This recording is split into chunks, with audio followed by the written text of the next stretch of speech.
what point does it become safe to circle back to the formerly red-hot, now somewhat cold tech stocks that came public this year? Take PagerDuty, and that's symbol PD for you home gamers. It's an enterprise software company that helps its clients monitor their online presence so they can spot problems like outages and then fix them before you find them. When PagerDuty had its IPO in April, the stock's priced at 24, surged to 38, and changed by the end of the first day. Mid-June, nearly $60 stock, and those are explosive gains. But then the whole cohort went out of style, and PagerDuty stock got particularly hammered, losing more than half its value. It's now back to 26. Although, remember, it was at $21 just 5 days ago. Could it be worth owning here? Let's take a closer look with Jennifer Tejada. She is the chairperson CEO of PagerDuty. Learn more about the company's prospects and where it's going. Oh, Jennifer, how are you? Hi, I'm good to see you. Great to see you, Jim. Thanks First for having time me. on. First timer. You have the floor, because I think some people say we make a joke about it, but PagerDuty, what exactly do they do?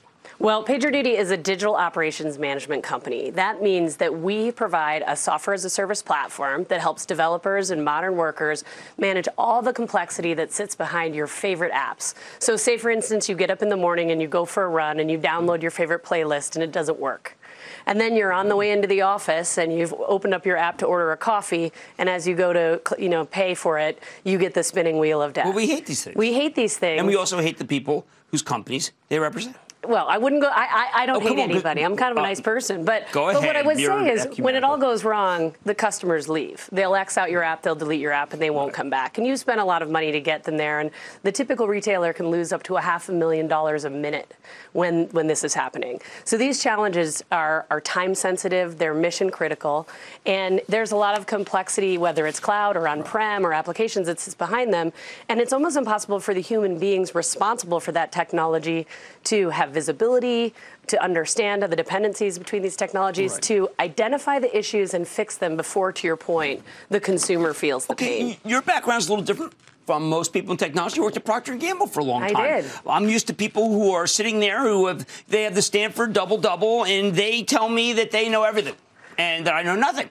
I think it's interesting to be sitting opposite someone who works in what I regard as a consumer-friendly company. Has it helped you at PagerDuty? It has absolutely helped me to come to PagerDuty with a classic marketing and consumer background, because part of my job is to explain how very complex technology works for the end customer. Well, this is that dumb it down like your first job. Exactly, and articulate that value proposition. And I didn't double-double at Harvard or Stanford. I went to the greatest university in the world, the University of Michigan.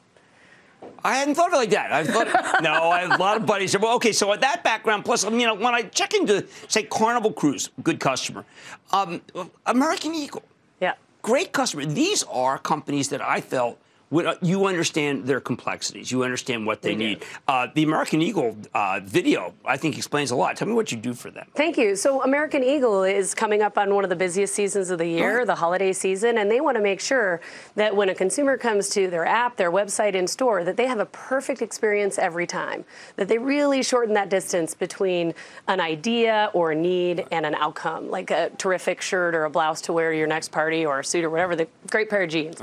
And when that doesn't come together very well, that complexity, PagerDuty sits behind it and helps the engineering community, customer support, even the security teams work together in a virtual way where we're orchestrating and automating some of that work, so that American Eagle not only responds really effectively to incidents when they happen, because events happen, but also prevent them from happening again by using the power of machine learning and 10 years of data that sits in our platform that starts to help American Eagle become more and more proactive and predictive. Now, how about you talk about being the central nervous system of things, and you also talk about, and I've talked with you before, time wasting. That I have a lot. I get alerts constantly. I'm constantly trying to figure out what to do with. There are probably 2.5 hours of my day that I'm not in control, that I'd like back. Can PagerDuty help me? Totally. So now time is the most valuable currency from my perspective. And yet everybody's notifying you of something. And so that's just noise coming at you. You need an intelligent solution that can consume all those software signals, correlate them, make sense out of them, and then route the most important insight, an actionable insight, in the moment that you need it the most. Okay, but how does it know? I mean, look, I'm an Eagles fan. I'm an Eagles fan. How does it know that that's not important? So great example. Let's say you're trying to buy tickets for the Super Bowl because you want to see the Eagles take down the Lombardi Trophy for the first time in a while.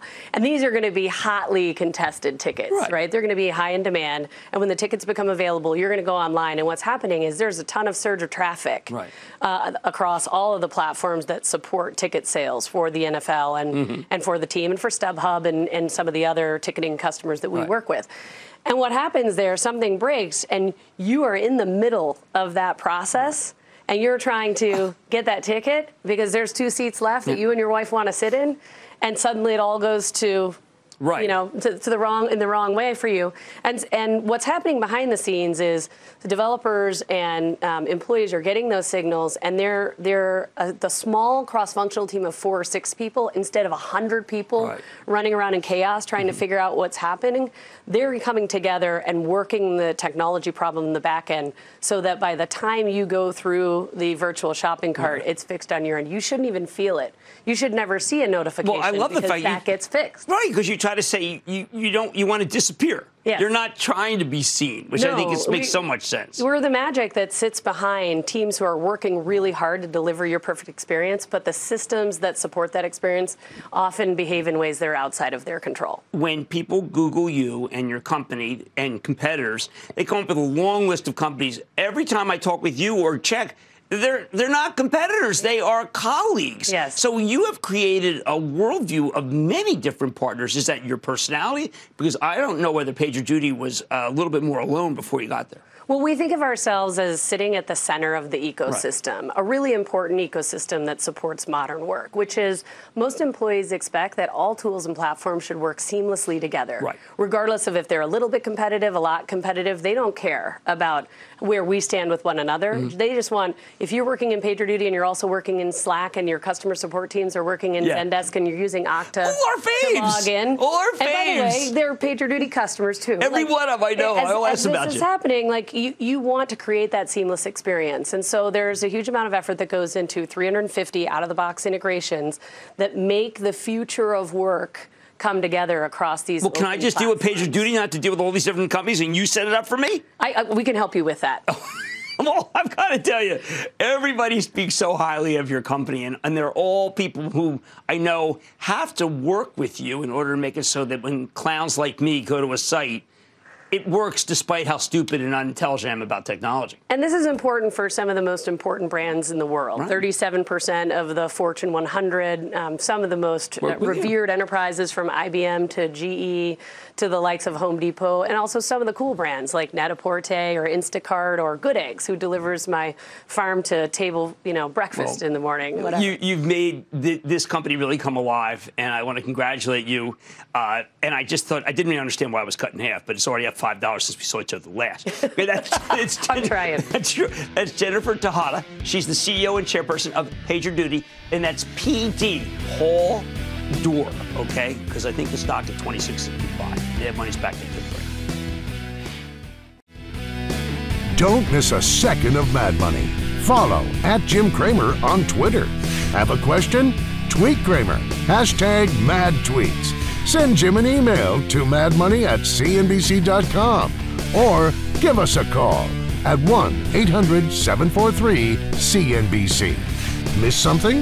Head to madmoney.cnbc.com.